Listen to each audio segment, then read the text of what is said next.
Hello, beautiful people. Welcome to this week's episode of the Montpelier Happy Hour here on WVEW LP Brattleboro.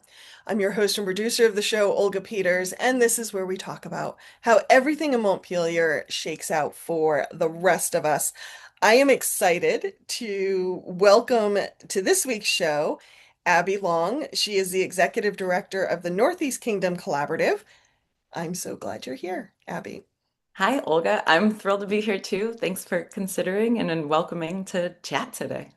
Well, I'm glad you're here too because as I mentioned in my email to you earlier, there's been a theme lately in a lot of the conversations I'm having on the happy hour about collaboration and collaboration between towns, between counties, between organizations. And it's something that I think Vermont really wants more of. It's a great way for small communities to find economies of scale. And yet, what it looks like on paper is not always how it rolls out in reality.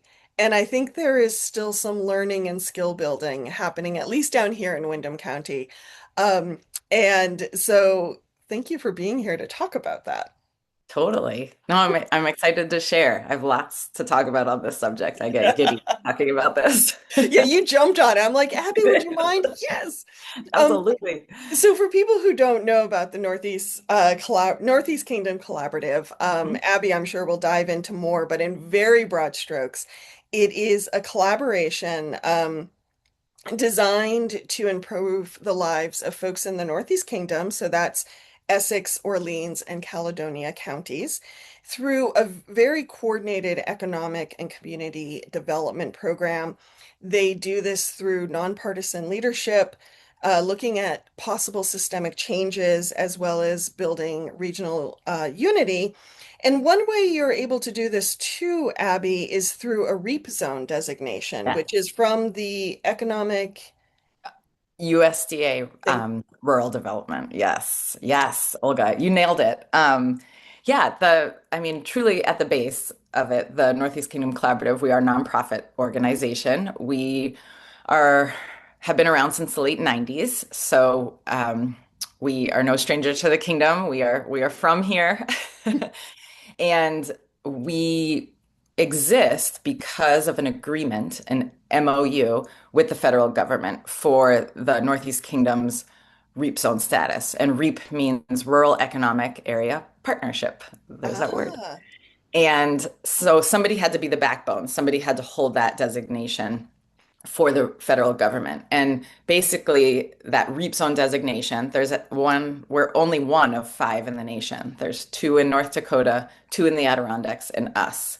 wow. And it doesn't just mean deep poverty levels. It also means declining population and extreme geographic isolation, which anyone who's traveled around the kingdom definitely sees that firsthand. Hmm. Um, but it also means that there's been a historical reliance on agriculture and forest industry. So these agreements are put in place because the federal government actually provides our region with priority and extra funding Hmm. for economic and community development initiatives. Oh, And part of that agreement, in order to receive that funding, is that the collaborative every year has to serve as the neutral convener for the region because it is our role to determine and assess the regional priorities. So hmm. every year we're convening folks. We do one big annual convening of the whole region, and then we do little sector convenings throughout the year, but we're always keeping our pulse on what is the most urgent and unifying priorities, challenges, the needs of our region. And then we make sure to communicate that with, of course, USDA rural development. But it's also our role to communicate that with all levels of decision making and government. So folks know where to direct their resources. Um, And what are the top priorities for the region right now? Oh, yeah. Well, this is no surprise, I'm sure, looking at your past podcasts subjects, but housing, housing, housing. And Mhm. I have no doubt that it will remain housing for the foreseeable future. Also, what rose to the top at last year's NEK Together convening was access to affordable healthcare, Flood and climate resilience is still top of mind because the Northeast Kingdom has been impacted, devastatingly impacted multiple years in a row now to the day with flooding. And also, and we'll get into this, I'm sure, there is an underlying fear of the uncertainty of federal funding, Mm, such as that REAP zone funding. That was actually delayed by quite a bit this past year. And so that has our region nervous. And mhm, so we make sure to be mindful of that and keep our attention on that and advocate for those funds that we deserve and need. mhm. So I'm curious, Abby, and I'm surprised I've never asked you this in all the times we've talked for the Vermont Business Magazine articles I do. Um, how does the collaborative, the NEK collaborative, differ from like the regional development corporations that exist in across the state? That's a great question and one that we are actively chatting about because collaboration means alignment. You want to make sure you're complementing each other and working together and not folks or organizations reinventing the wheel and doing Mm, the exact same thing just a mile away, when we could be joining forces and utilizing our resources together, making them go farther than if we were doing things separately. hmm. So, our regional development corporation is Northeastern Vermont Development Association, NVDA. And their executive director is my board member, actually. So we were probably on the phone weekly. I just saw him yesterday when the land use review board came to town. Oh, that must have been a fun conversation. Oh yeah, yeah. But we work in unison with them, quite frankly.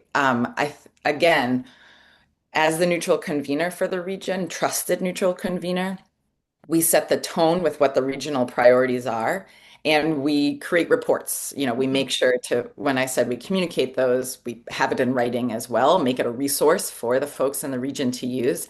And then all of those regional organizations can point to these reports saying when they're grant writing or going to funders or doing their own boots on the ground work. And they're able to say, look, we are doing this work. We need this money because this, through public engagement by the collaborative, we know that this is a need, this is a challenge, this is important to the community that we serve. mm. So bringing this back to the theme of collaboration in general, for you, how do you define that? Like, what does it look like for you when an organization or a region or a community has found that cooperation, that collaboration, that regionalization? Yeah, it's let's see. I'll start just by sharing that it does take work. It takes effort. You first need to know the region really well. And that's something that's a future, very near future goal for us, working with NVDA, who I just chatted about. We hope to do some ecosystem mapping of what is out there in our region. Um, and we have some hubs. We have like Newport, St. Johnsbury, Hardwick, Lindenville, Island Pond. So what are those entrepreneurial support systems, the human services support systems, the emergency support systems, all within those hubs, and make sure that they're written down and the contact information is written down, and we have connection and know who is providing these services. Um, and so that's kind of like one of the first steps is just really truly knowing the region and having your pulse on it. Because if an opportunity arises, you want to make sure that you're getting everybody involved or everybody that resource could support or touch at the table. Mm, And you're basically contacting somebody and everybody and getting them to join for a Zoom, for an in-person meeting, for a tour, getting them to show up and have the conversation. And I think what's really important that I always have to kind of ground myself and remind myself is that I am, and I'll use housing as an example mm. because that's what we've been in the thick of. I am not a housing expert. I am the first one to admit that. I have no training or education in housing, but I know it is a need in order for our economy to be viable and thrive. And there's a need at all levels, affordable workforce, housing insecurity, folks who are experiencing homelessness. Um, and I also know that second homes play a role in our economy as well. So we do want to make sure that there's a balance. So we get all those people at the table who are running that spectrum, running the gamut, and also the funders, the builders, the developers, the real estate agent. It's as far as this sector scope reaches, and I, always state the conversations. I'm the convener. I can be the facilitator. I can help with this conversation and make sure it stays in a positive conversation, never contentious. And trust is built. We're all introducing ourselves, sharing with each other, and then immediately communicating back out what went on during the convening. And I think, and then consistency, that's another thing that helps Mhm. build trust and that keeps the conversation going. So I think, if I could, and if people don't want to participate, of course that's okay, but they were still always welcome. So I'm still always reminding. And I think it just has to be a really inclusive environment, just everyone's welcome and everyone's able to share and there are no wrong answers and everything's documented. And then through these consistent conversations, I think themes start to emerge and then Mhm. it's everybody contributing to this. So everyone's feels validated and there's buy-in. And so when recommendations or solutions are put forth, the the group working in that sector is totally behind it and on board and then can help put it into action because they were all a part of bringing it, uplifting it. And is that part of the thought of when folks come to the table that there's um an assumption that they will also be part of the group to take action? And the reason I ask that is it does feel to me like when I am covering some of these really big programs and big in scope, that sometimes there is this fizzle factor between the great ideas and the recommendations and the report and then actually making something happen. Absolutely. I think that's a really good question. And it reminds me that I had a fun chat with the mayor up in Newport, Rick Offord Chase. He once told me, he's like, don't call it a committee, call it a task force because then people know that once the task is complete, their commitment is done. A committee sounds like forever. So, so he's like, so I always keep that in the back of my mind. But beyond that, I think there has to be a champion, and that's where I see the collaborative as being that Hmm. energy, that excitement, the one kind of reining it all in, and just asking people to participate how they can, and I know capacity is a huge issue, especially in the Kingdom, because I remember my time at Kingdom Trails when I was the ED of an outdoor recreation trail network. Like I wore a million different hats, so stretching yourself thin is real, and so I do want to be mindful of that. And so I'll use the housing convenings we've been doing as an example, which I've been calling the housing hubbub, um, because I like alliteration, of course. That I makes it love sound it. fun, so people want It to does. participate. But the word hubbub means noise and coming at you at all angles.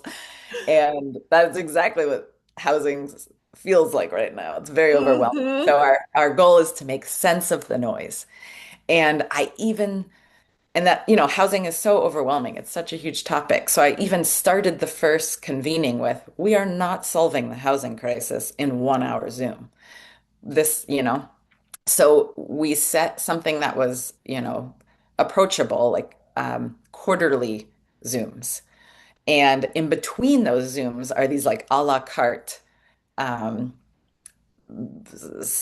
um, specific, more dialed in programs. For example, Hmm. uh, the MHIP program that the state has, mobile home infill program. They were having trouble filling those homes in the kingdom and getting the word out. So um, I joined forces with the folks at the state and the Vermont Housing Authority um, to learn more about their program, first of all, and how we could support. How can we get the word out? How can we get Northeast Kingdom community members in these homes? And sure enough, we held a huge tour. We started in St. Jay, Lyndonville, Coventry, and then went to Derby by the end of the day.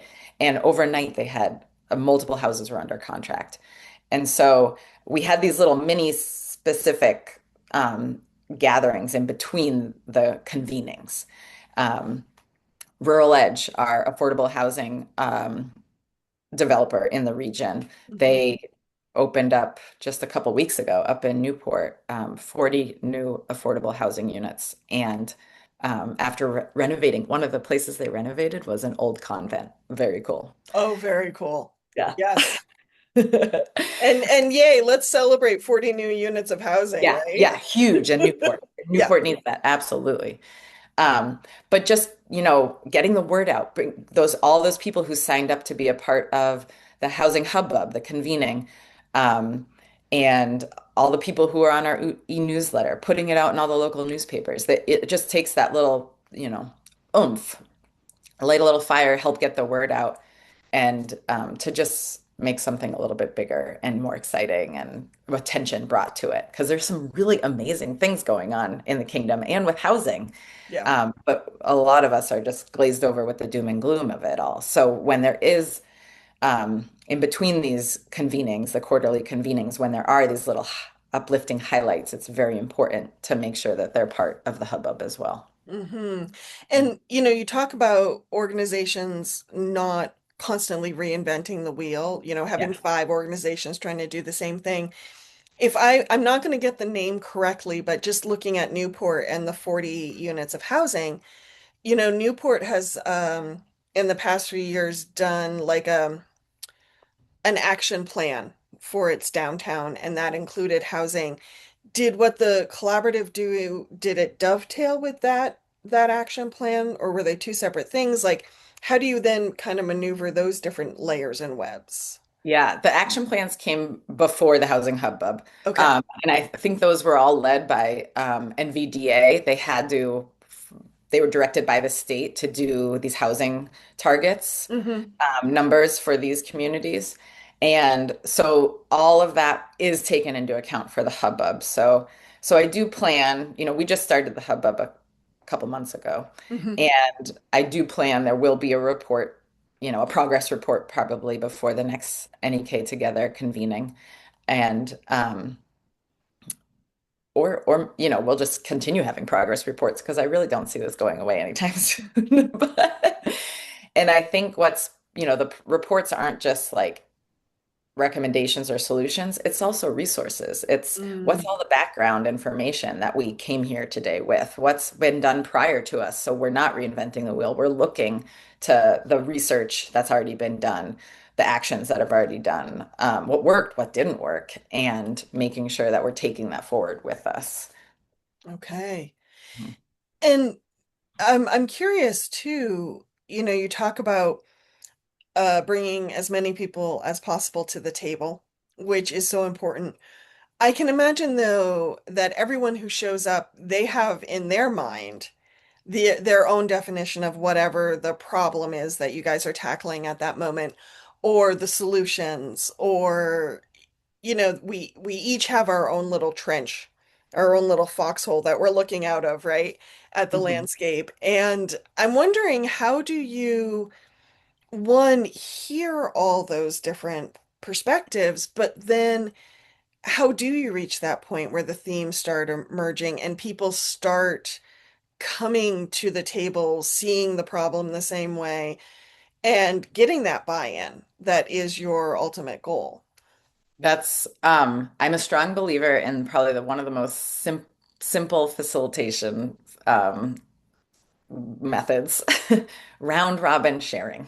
Ah, okay. Like just giving everybody an opportunity to share. And as a good facilitator, you have to right off the bat um, say 1 to 2 minutes. I will cut you off, like you say that.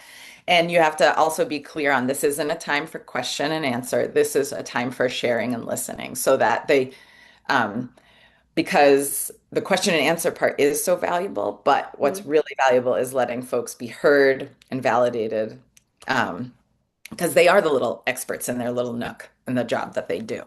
And that has to be honored.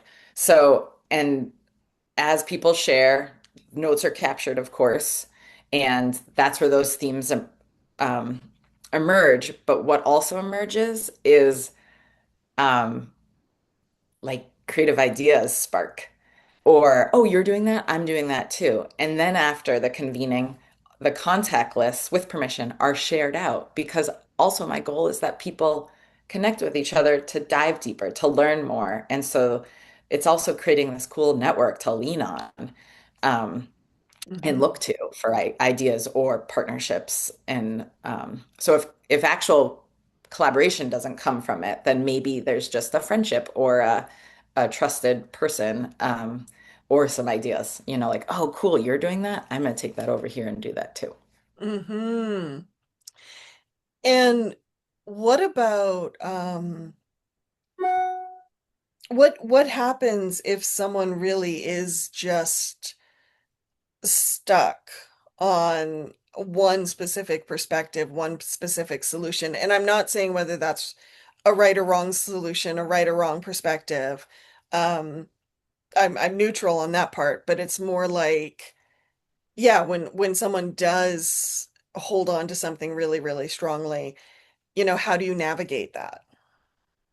Hmm.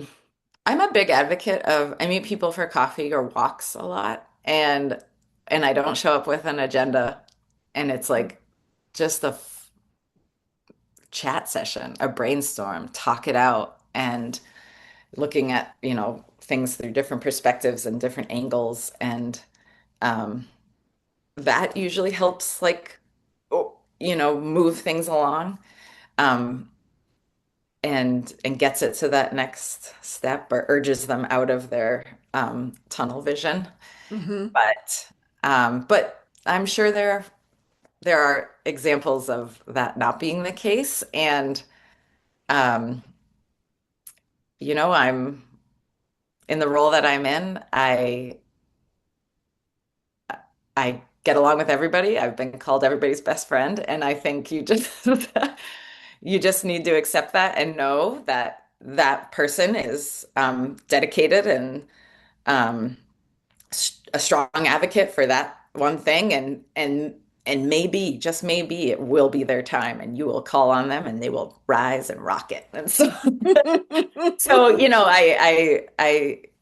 I I've only been in this role, of course, for since September, so it's still new to me, but I think there are creative ways to get Mhm. everyone um, to participate and um, kill them with kindness. I don't know. I don't know. I'm making things up now. Well, the reason I asked the question is because, when I'm covering a meeting or a convening of sorts for the newspaper, I always feel not sorry because that sounds like pity, but I worry about the folks who might be stuck on one thing because on the one hand, um, what they're saying is important and their perspective is important. And I don't want them to be left behind by a group that has decided to go in a different direction for whatever reason. Again, not judgment here, just observation. Um, and at the same time, you don't want the group getting held back Right. by one perspective. And so I guess for me, it highlights that balancing act, um, or that even plate spinning that Yeah. has to happen Ooh, like with that. collaboration. It's not perfect. Right. Can I pop over to when I was leading Kingdom Trails and Yes, use a great please. example? Kingdom Trails, like I shared earlier, is a 100-mile trail network up here in the Northeast Kingdom. It spans 2 counties, 4 towns. Um, it's made up of 106 private landowners. That is private property. Hmm. And those landowners are my guiding light, or were my guiding light when I was there. It is their land. It is, that is end of story. It is theirs. And we are so grateful to them that they allow these trails for public use to cross their property. And I think that's 106 people needing to collaborate and partner with Kingdom Trails and agree because there are trails that span 20 properties. Like Mm, it's not just one trail on one property. This network is connected. yeah. And and I have plenty of examples there. The balancing act, the spinning of the plates, that there were landowners that didn't agree with each other, especially when we were moving forward with policies, Hmm. e-bike policy. That's been very controversial in the past couple of years. But e-bikes were considered motorized vehicles and we were a non-motorized network. But Gotcha. what it took was a year-long public engagement process to educate all the landowners on what an e-bike actually was. They're actually not motorized. The class one are not. Hmm.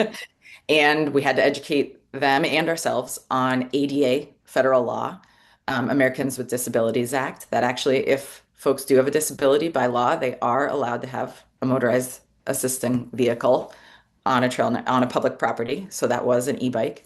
Hmm. And um, and you know, every year we would review this policy with our landowners. And every year you could see changes of opinions or understanding. So it takes time, a lot of time, and a Hmm. lot of conversation and educating ourselves and others. And we did pilot programs. We did demo days. We actually got our landowners on the e-bikes so they could see that no, they don't make noise, because that was some of the thoughts that were out there. And we but there were still private landowners, and again, it's their land, that did not want to shift the policy. And so what ended up happening, at least the last year I was in the leadership position, is, it just took some finagling of the map and Hmm. some signage to show where you could ride an e-bike and where you could not. And it made everyone was happy at the end of the day. 106 people were happy. And it just takes time, patience, understanding of those people's perspectives. And you can't get angry, you can't get frustrated, you can't get combative, because that you end up in a worse position. You have to have that um, respect and gratitude as you approach things. So that's just a little example, I think, of that balancing act. And it Hmm. doesn't always work out, but you make it. Well, thank you, Abby. And that's a great note to end on for the first half of the show. So, listeners, stay tuned. Abby Long from the Northeast Kingdom Collaborative, and I will be right back after we hear from some underwriters. Welcome back to the second half of the Montpelier Happy Hour here on WVEW LP Brattleboro. If you're just joining us, I am Olga Peters, your host and producer of the show, and I am talking with Abby Long, who is the executive director of the Northeast Kingdom Collaborative, and we're talking all about collaboration and systems and how do we make them all work together. Before Abby and I dive back into our conversation, I just want to thank BCTV for taking the video version of our show and sharing it with media centers around the state, and remind listeners that the views and opinions of everyone on the Montpelier Happy Hour are those of the hosts and the guests and nobody else. Not the platforms, not our bosses, not our board members, nobody. Not the puppy that Abby is pet sitting and sleeping in the other room. Shh. We were just talking about how you never wake the baby. Um, Abby, thank you so much for being here. Absolutely, Olga. This is so fun. So I want to dive back into our conversation at the point of basically, systems, because one thing you're doing in your work at the Northeast Kingdom Collaborative is, how do we take all these different systems in the form of organizations, in the form of towns, in the form of visions, in the form of hopes and dreams, and all those different things and that are kind of bouncing off each other in the kingdom, and find a path forward. And for this question, I actually am thinking about the Kingdom Trails, the organization you were the executive director of beforehand. Um, Oddly, as an example of this, because I remember one of our conversations, with the trails, more than 100 miles of trails, just in case someone's just joining us and doesn't know what the Kingdom Trails is, across 106 private land with 106 private landowners, I mean, and coordinating 582 volunteers.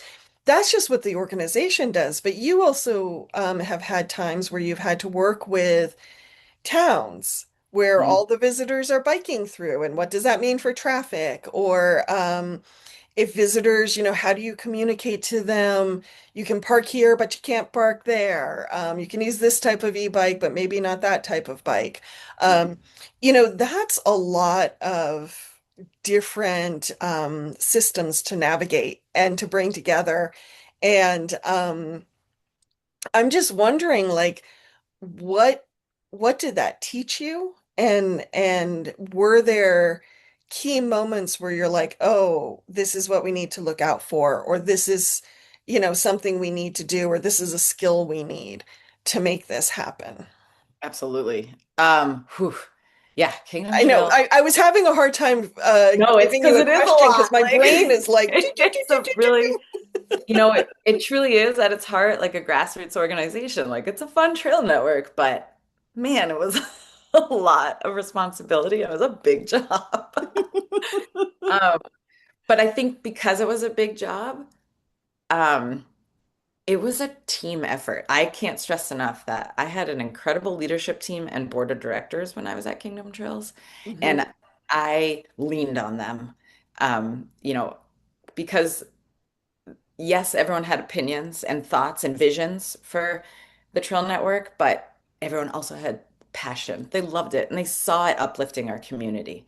Um, there are reports that say that that trail network was bringing in $10 million of economic impact into the region, and that was never Kingdom Trails getting that money. That was the communities that Those hosted were our trail those were the network. knock-on effects. And that's one of the main reasons why the landowners, my own neighbors even, neighbor after neighbor, like they saw that vision, they saw that asset, and that's one of the reasons they provided this gift to our communities. And so I think just it was a team effort, Mhm. really, truly. And it's not wise in any work that you do to make a decision in a bubble. I never felt like I was alone. I always talked everything out, and you made sure to listen and get all perspectives not only from your actual leadership team and your board, but your landowners and your community, because a trail network extends well beyond the actual trails into that community fabric, because they're the folks who are visiting, which I think it was like 85% of our trail users were coming from out of state, Mm. which is awesome. Mhm. Uh, as they're visiting, they're driving through other towns to get to the trail network. They're stopping, they're spending money, they're walking into stores on their way here. And when they're here, they're spending money on lodging and gear and gallons of maple syrup. And we want that. But we also want them to be respectful when they do come because Mhm. we want our communities, not just the private landowners, but the businesses and other neighbors to welcome them so they keep coming. Because at the end of the day, the main goal is you want them to keep coming year after year, but Mhm. maybe they'll even, like me, move here and become active community members. For a region Mhm. that's population is declining, that's a good goal. So, This is true. so you want them to fall in love with our area, with our kingdom. And so we had heard years ago, pre-pandemic, that's it was over 100,000 visits per year. That's Mm. a lot of people in our small rural villages of Vermont, especially downtown East Burke. Um, there's a lot of pressure and stress on the private landowners, and Kingdom Trails acknowledged that. And we knew we needed to shift the way we were communicating to our trail users. Mm. And um, Lilius Eid was a leadership member at Kingdom Trails, and she worked with Northern Forest Center. So they're this awesome regional entity based out of Concord, but they serve the whole Northern Borders region from Maine to the Adirondacks. Hmm. They have an entity called Bike Borderlands, which is these mountain bike networks in all of these rural regions that are uplifting the economy. So we knew our voice is stronger um, with a network, stronger with others than it Right. is by ourselves. So Lil joined forces with Northern Forest Center and all the other mountain bike networks that were a part of Bike Borderlands, and together, with grant money for a marketing agency, but together they came up with this incredible code of conduct called Ride with Gratitude. And Ride with Gratitude is now like international, adopted by trail networks in California. And it's just this simple, powerful message that when you're coming into a community to ride, be respectful of the land, be respectful of the landowner, be respectful of the community, be an example. And so it's just this very simple messaging that took off. And I know I've seen it firsthand, a systemic change, a shift in perspective that they're not coming to an amusement park, because that's very easy to do when you're on vacation. Yeah. You're just having fun, but to just acknowledge that these trails are a gift and this community is welcoming you and that you should be kind right back. Um, and it's done wonders. It has been a big shift in the region, quite frankly. Hmm. So that's an example I think of, no one person doing anything. It was, again, bringing so many different entities to the table. Um, and there are other examples. You mentioned working with towns. Hmm. And I mentioned the pressure and stress on the small rural village infrastructure, which is roads and bridges. And Yeah. we have some awesome examples of working with the town of Burke, for example. Going after Northern Border Regional Commission funding, which is Mm. federal funding, to Hmm. do big infrastructure projects. Like we had this class 3 road that was just falling to pieces in Burke, but it was a main corridor connecting Darling Ridge, which is this iconic, beautiful ridge line that you can see Burke Mountain and all these pastoral views, and there's trails, of course. But it was a roadway down to our economic hub, our little downtown East Burke. And it was Hmm. just falling to pieces, and it's class 3, so it doesn't get state money to rehab this road. So Kingdom Trails partnered with the town to be co-applicants on this huge federal grant. And we provided the match as we bought some land parallel to the road to solidify the trail connection to the downtown economic hub. And then they received money to rehab the road and put a bike lane in. So it's Mm. safer. The town is happy because their cars aren't getting beat up on the road, and or the town's folks are happy Hmm. because their cars aren't getting beat up, and then the town's happy because they didn't have to pay for the rehab of this road out of the town budget.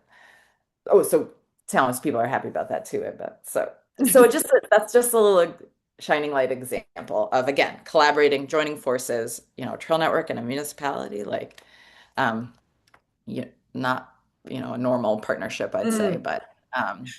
but you can get creative and do some cool stuff together. Well, I'm glad you brought that up because one thing I often think about with collaboration are like what are the barriers to collaboration? And I'm often surprised at sometimes the barriers are our own systems. So Mm, for example, like with Kingdom Trails, the rules that govern private land are not the same rules that govern municipal land. And what a municipality can do is not the same thing as the state can do, mhm. so on and so forth. And so, when you have bumped up against those kind of like systems that actually they don't connect, they're not working together, like how do you move forward from that? It's tough. Um, yeah, there's plenty of examples, and again, you pulling from Kingdom Trails. Trails are a little vague when it comes to just that little old thing called Act 250 or like land use policy. Sometimes they're like, we know what to do with if a Walmart wants to build, but we don't know what to do with the trail network. So is a trail network development? Is it not? And Hmm. so there are groups, again, collaboration, and it's going back to what I just shared about voices being stronger together. Hmm. Um, Kingdom Trolls would never do anything alone when we would go talk to the state or the folks who were putting the systems in place. I always leaned on a group called Vermont Trails and Greenway Council. It's Hmm. a advisory group to Forest Parks and Recreation.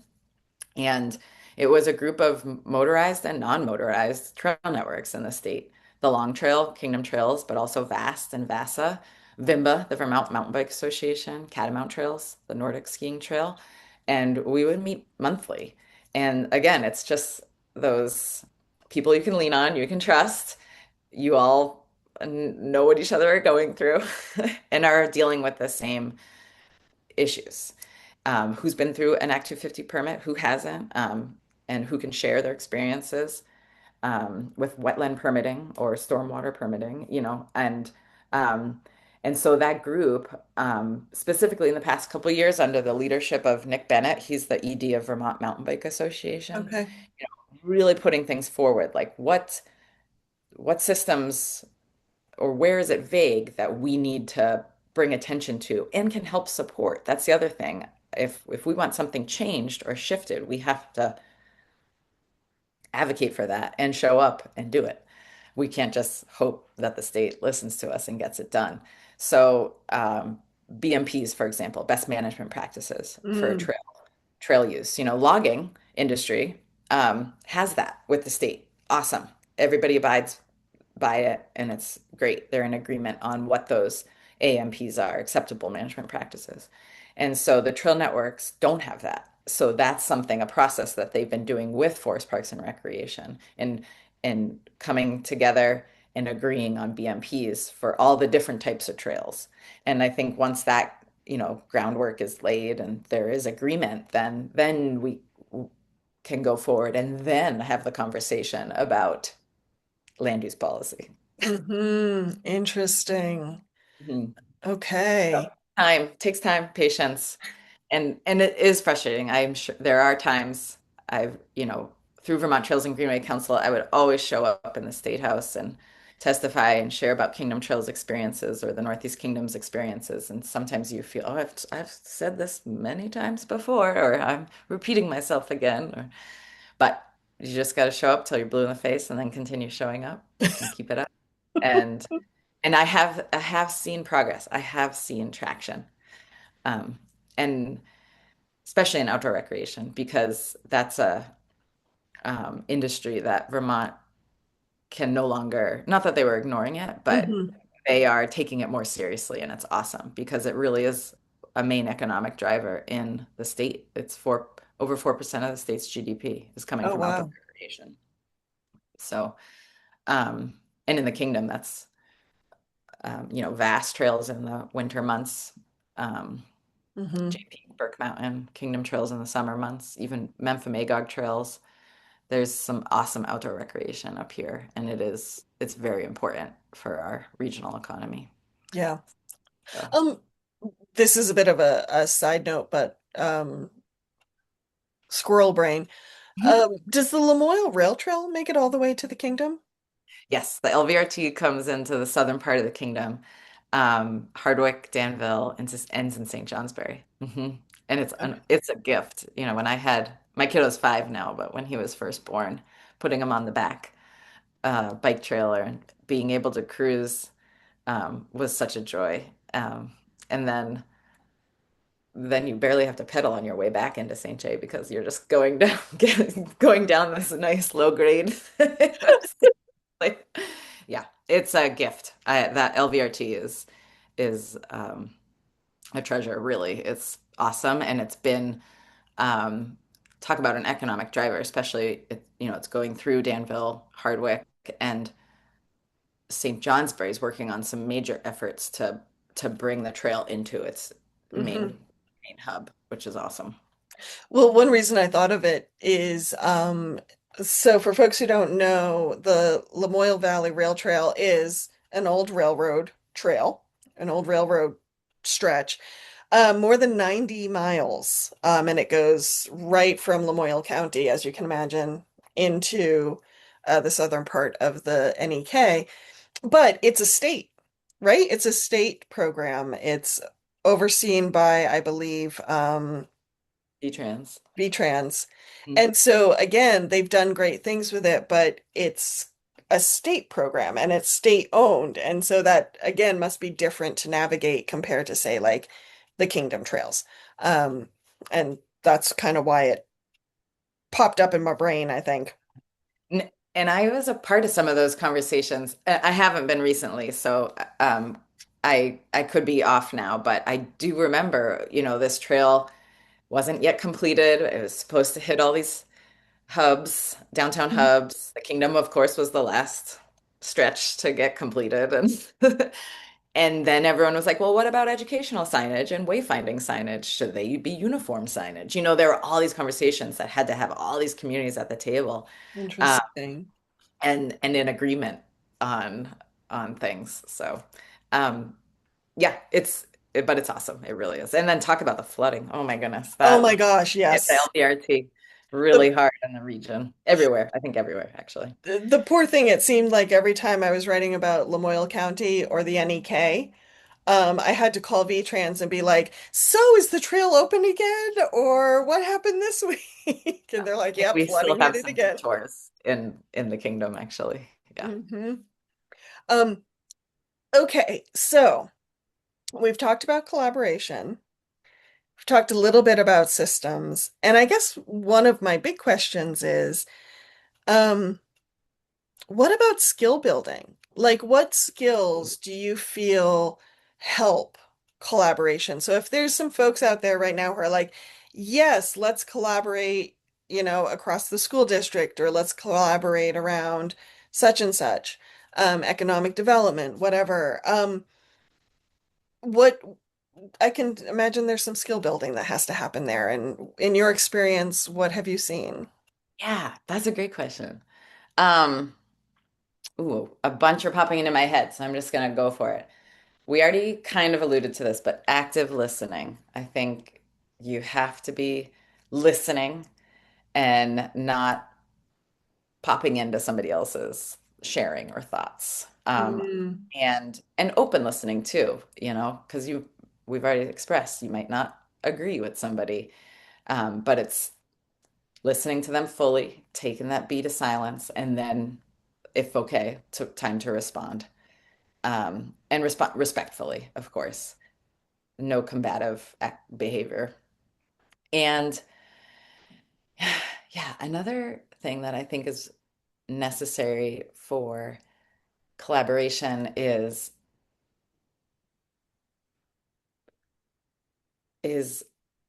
checking your biases. I don't know how mhm, to eloquently state this, but we all come to the table with our own experience and ourselves, and I know me, I am um, a white woman, I will say. So I have, of course, a lot of I'm educated, I went to grad school, and I live in a home. mhm, Um, and I have to remember my biases, I think, when I go into conversations, that is not the same experience as everybody else at the table. That everybody has their own history and past and skills and in a different mindset and world paradigm, quite frankly, than being a woman. I can come with a feminist paradigm, but mhm. that's not everybody is going to have that. And so um, I think that's just important to almost like check.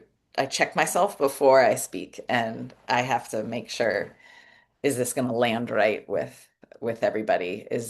Do I need to acknowledge something ahead of time? And that's hard. That's so hard, and it takes practice. And I find myself sometimes, probably even just today in this conversation, getting so excited about something and just jumping in. So, and blah blah blah blah blah, just sharing. But it is just being mindful. Um, uh, yes, especially when the trust hasn't been built yet with a group, you know, Good that's part point. of, I think, the trust building. So, Hmm. and I think there's other skills I could go on and on about, critical thinking. That's really hard. That's so hard. Um, Could you give us an example of that? Yeah, I think something, especially when you've been in an industry for so long and you know what works, and you've tried something 10 years ago that didn't work. And, just um, s- I do it myself.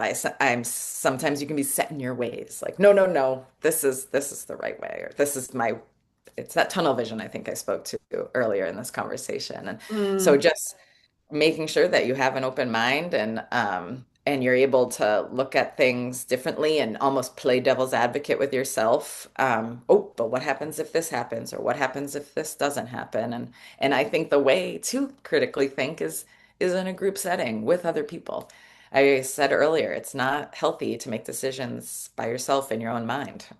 It's good to surround yourself with others to I'm an out loud processor. And so it's good to process with people. And that helps you critically think, and that helps you think of those different um, creative ways of doing things and spark ideas. Hmm.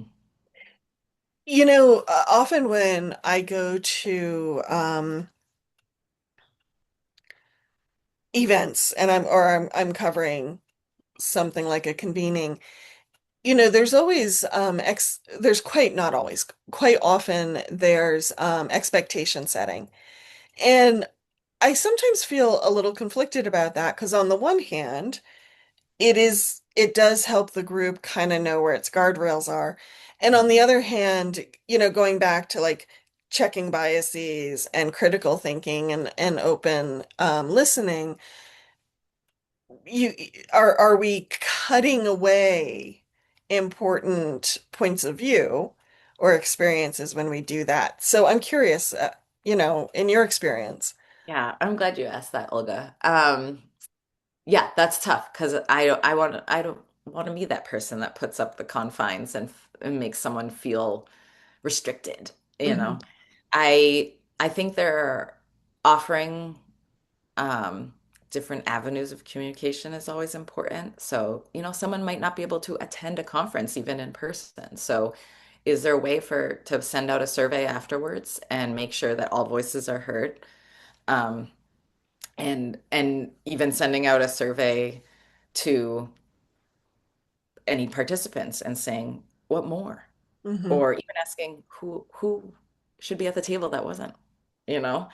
Um, and and I think I'm close friends of mine will giggle because they've heard me say it so many times. But at the end of every conversation or convening, I will always say, and if something you wake up tonight in the middle of the night, something with something you missed or something you didn't say, um, please email me, don't hesitate. And just always being open to feedback if it comes in Hmm. after the fact. I'm someone like that. Like I just said, I'm an out loud processor. I'm also will process throughout the next couple days and think of things and Hmm. mull it over in my mind. And and then all of a sudden, boom, something will appear in my mind the next morning. And Hmm. so just knowing that the conversation doesn't have to end, that it can continue always. Hmm. Thank you. I think sometimes in our lives as human beings, um, but also when we're working in groups, there's always this fear of messing up, making mistakes, skinning the knees, saying something wrong, all those different ways that as human beings we can tumble ourselves down into a heap. Um,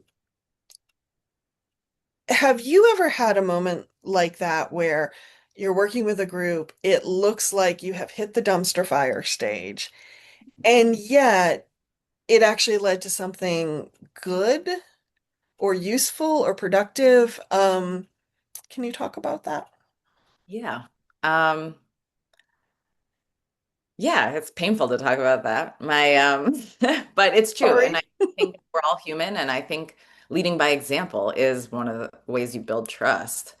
And humans mess up. And I've definitely messed up. My first year at Kingdom Trails, I we experienced a very public mess up, quite frankly. Mm, It's just months on the job, and a landowner restricted access to their trails on their property.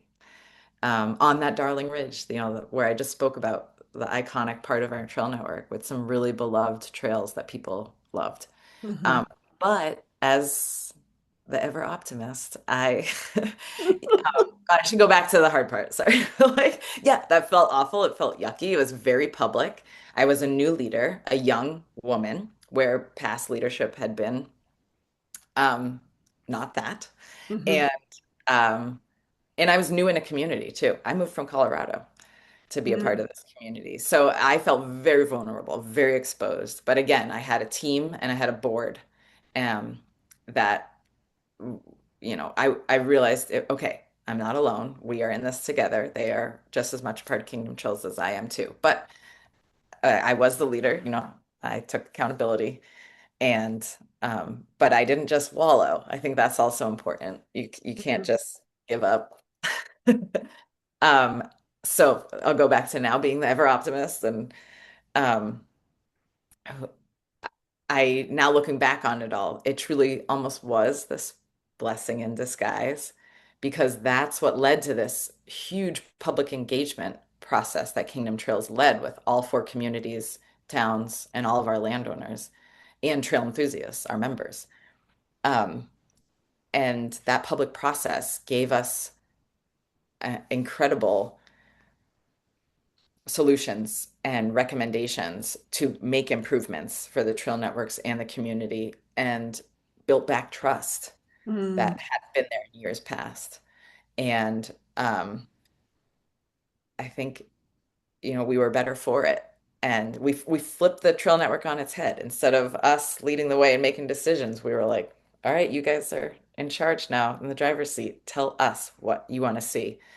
And we continued it after that capacity study, that engagement process. We had community chats where myself and board members and team members parked ourselves in a different location I think they're still doing them today. It's awesome. Every month. And there was no agenda, no nothing. It was, maybe it was at the bar down the road at Tiki Bar and show up at this time for an hour and let's just have a chat. Tell us your thoughts, give us your feedback, tell us your vision, ask any question you want mhm, and um and it helped the community feel like they were a part of it and they were and it helped us always be ever improving and evolving because we got that firsthand feedback and um yeah, and that's where that code of conduct, ride with gratitude, really emerged from that as well, because one of the reasons they restricted access was because of trail user behavior on their land. mm, So we knew we needed that systemic change in order to um, continue if we wish to continue.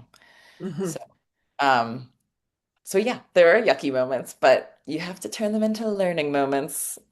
It sounds so cheesy. They're opportunities, not challenges. Well, they are, and unfortunately, I think we are often taught that that a mistake is forever, Mm, rather than that it can be something learned from. And I often think of that because as humans, if we want our societies to, this is me getting up yeah, on my soapbox, I suppose, but as societies, if we want to keep our societies moving and evolving and growing and changing, one of the things we need to get comfortable with is falling on our face, uh, totally. and screwing up. Mhm. And how do we sometimes it's less about the mistake that was made and then what happens after the mistake in some Absolutely. ways is the more important part of our evolution. Unfortunately, Abby, we are out of time. That was so What do you, quick. Having I so know, fun. right? Chat forever with you. What would you like to leave listeners with? Oh, just come visit the kingdom. It's so special. Um, but and it's really powerful. There's something pretty magical up here. And keep us in mind. That's the other thing is maybe this is more of a comment for policy and decision makers, but remember our region. I think there's a lot of times where we feel that we are not represented in policy and decision making that happens in the State House. And and that probably goes for rural regions across the US. Mhm. And s- so just be mindful and check biases. And keep our region and our priorities at the forefront when decisions are being made. And invite us to the table. Collaborate with us. How can you make decisions for us if we're not there? So Mhm. I'm right here. Abby Long of the Northeast Kingdom Collaborative. Oh, remind us your website in case people want to find. www.nekcollaborative.org. Thank you. And as always, the Montpelier Happy Hour is on WVEW every Friday at 2 p.m., rebroadcasted on Wednesday mornings on BCTV and wherever you find your podcasts. Take care, everyone. Have a good weekend.